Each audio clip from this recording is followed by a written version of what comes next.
Hey, it's Shreen Vishmaya in Kerala, India, and at the sunset, which is a very exciting time here where the birds go a little nutso, celebrating, which I love. It's like a whole symphony of excitement and celebration of the sunset.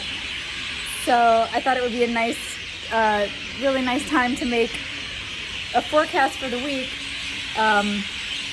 Wait, let me give you a little view of the ocean and the sunset.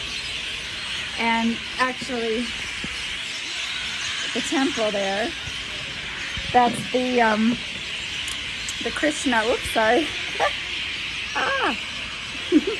That's the Krishna temple. So, or Kali temple rather. It's Krishna on the outside, but Kali on the inside.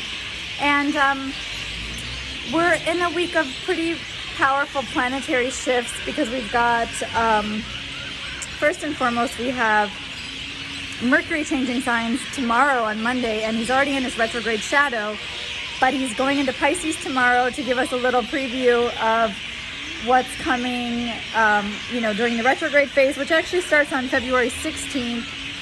So we want to look out for what's happening on the 16th of Feb for the next, actually through the end of March, we're going to be in that Mercury retrograde shadow. So really pay attention to the stories and the things that are unfolding this week, because it's a preview of what you'll probably be like, things that'll come up again, like retracing our steps and just themes that we're going to revisit over the next 2 months, basically, like starting on the 16th through the end of March. So Pisces is not the most Mercury's not, let's put it this way, Mercury is maybe not at his most articulate in Pisces, unless you think of it more like symbolic, nonverbal. Mercury in Pisces is extremely intuitive, in that watery psychic sense, very empathic, picks things up almost telepathically.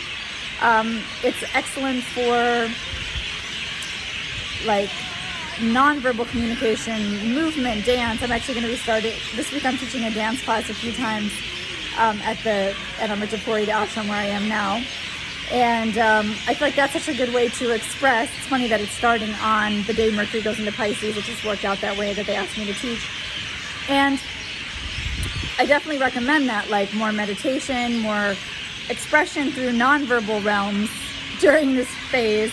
Of course, now we're in this crazy scare of the coronavirus outbreak, which everyone's asking me what's happening astrologically with that. Was it the Mars-Neptune square that we had recently? We're still kind of in the aftermath of that. I'm sure that didn't help. Saturn-Pluto, which is when we've had other Saturn-Pluto conjunctions, are when we've had other major outbreaks. But my sense is that this pandemic feeling and the reaction to it is going to get heightened with Mercury in Pisces, because it tends to bring out our paranoia of things that are invisible, like viruses.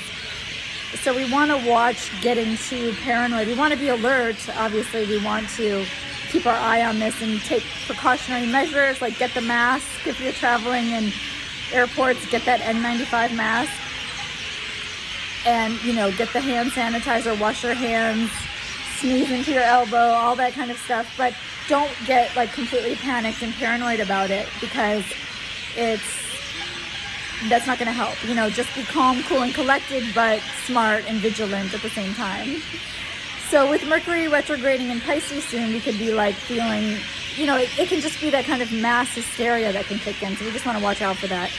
And then Venus is leaving Pisces. So Venus has been really happy in Pisces. That's her sign of exaltation. So in tropical astrology, in Vedic, she's just about to enter Pisces, or she might have just entered, or she's about to. So, if you follow the sidereal system of Vedic astrology, you can still look forward to Venus in her exaltation. But in tropical astrology, she's going into Aries on Friday, on Venus Day.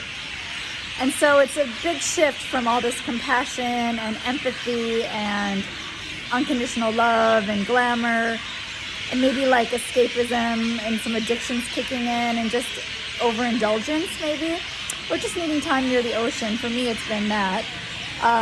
Spending a lot of spiritual time near the ocean. And Mercury will kind of continue that theme, but now Venus is going into Aries, giving us a preview of the Aries energy to come. So 2020 is really strong Aries. Actually, as I'm making this video, it's 2020, so it's a palindrome because it's 0202-2020, so same forward and backwards, which is the year of the Emperor. The 2020 is a 4-year, and this number, this numerological energy, the vibration around the numbers, how they correspond to the archetypes is really interesting and pretty powerful, actually. So you might be feeling like, wow, that Aries, the Emperor archetype is really kicking in. The need for structure, the need to take control of the structures in your life and to be your own boss and to take action, take initiative, come into courage, blaze your own trail. All of that's going to get ignited this weekend when Venus goes into Aries, and we might be a little more impulsive falling in love, and we might be a little more, our relationship style could be a little more Mars oriented. We could suddenly feel a little more feisty or independent, or just asserting our own needs, standing up for ourselves in our relationships. But it can also make us impulsive, impatient. That's the downside. That's why Venus isn't so happy in Aries, because she fights.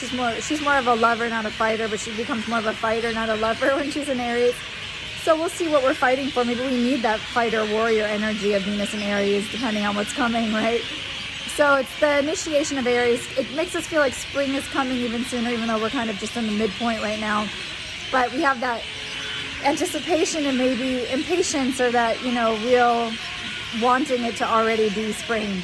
I can feel that restless energy kicking in already as we're moving into that, in bulk it's called, or it means in the belly. It's the Celtic word for in the belly. So it's like something's gestating for spring. And yeah, like birds. I love the sound of birds. That's what I think of when I think of spring. So here we have the birds all the time, which is one of the reasons I love it here so much. But the other big shift, getting back on track here with what's happening with the astrology this week, the other big shift is that we're going to have the full moon in Leo on Friday or Saturday, depending on your time zone, if you're on the West or East Coast or where you are. But in the U.S., or if obviously if you're in Europe, it's or India, we're going to be having it even later. So we're going to have it on Saturday, this Saturday. So the full moon in Leo has got this backing from Mars in Sagittarius. It's a super fiery moon. It's all about strength and the heart. The heart is really central right now. So pay attention to what's happening in your heart and where you need more courage. And just the way you express your love and your generosity. This is a time not to withhold love, but to express your love. Getting closer to Valentine's Day and the whole expression of love. But it's beyond, it's interesting, Valentine's Day always falls in Aquarius season because it's beyond the personal love. But Leo's a little bit more the personal love side. Aquarius is more the community, group love of the universal, the collective. So we're balancing that out at this full moon. How do we really express our love from the heart, and then how do we connect to a higher version of love? So